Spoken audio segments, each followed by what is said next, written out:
ഈ സദസ്സിൽ ചിലപ്പോൾ മക്കൾ ഓർത്തെടുക്കുന്ന ബാപ്പമാരുണ്ട്, ബാപ്പമാർ ഓർത്തെടുക്കുന്ന മക്കളുണ്ട്, ഉമ്മമാർ ഓർത്തെടുക്കുന്ന മക്കളുണ്ട്. വേല കേൾക്കുന്ന വിശ്വാസികളെ, ഇതുപോലെ 2-3 ദിവസം കഴിയുമ്പോൾ ഏതോ ഒരു വേലിന്റെ സദസ്സിലോ എവിടെയോ വെച്ച് സ്മരിക്കപ്പെടുന്നവരായി ഞാനും നിങ്ങളും മാറാനുണ്ട്. നമ്മളില്ലാത്തതിന്റെ പേരിൽ വീട്ടിലൊന്നും മുടങ്ങാനില്ല. നമ്മളില്ലാത്തതിന്റെ പേരിൽ നമ്മളെ മക്കളെ വിവാഹം മുടങ്ങപ്പെടുന്നില്ല. നമ്മളെ വീട്ടുകളിൽ ഉണ്ടാകേണ്ട ഒരു സന്തോഷവും ഞാനില്ലാത്തതിന്റെ പേരിൽ എന്റെ വീട്ടിൽ നടക്കാതിരിക്കൂല. 40 കഴിയുന്നതുവരെ അവർ കാത്തിരിക്കും.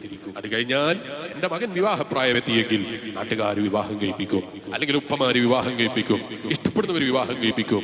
എന്റെ മകൻ എന്റെ വാപ്പയില്ലല്ലോ, അതുകൊണ്ട് എനിക്ക് വിവാഹം വേണ്ടെന്നവൻ തീരുമാനിക്കില്ല. തീരുമാനിക്കരുതെന്ന് ഞാനും പറയും. എന്റെ സാന്നിധ്യം അവൻ ഇഷ്ടപ്പെട്ടെങ്കിലും അവന്റെ ഇഷ്ടത്തെ പരിഗണിക്കാൻ എനിക്ക് പോലും സാധിക്കാത്ത ദിവസം. ഇങ്ങനെയാണ് മനുഷ്യന്റെ ജീവിതം എന്ന് പറയുന്നത്. ഈ ജീവിതത്തിന്റെ പിന്നാലെ ഓടിയിട്ടാണ് നമ്മൾ ആഹാരം മറന്നു പോകുന്നതെങ്കിൽ നമ്മൾ എത്ര വലിയ വിഡ്ഢികളാണ്.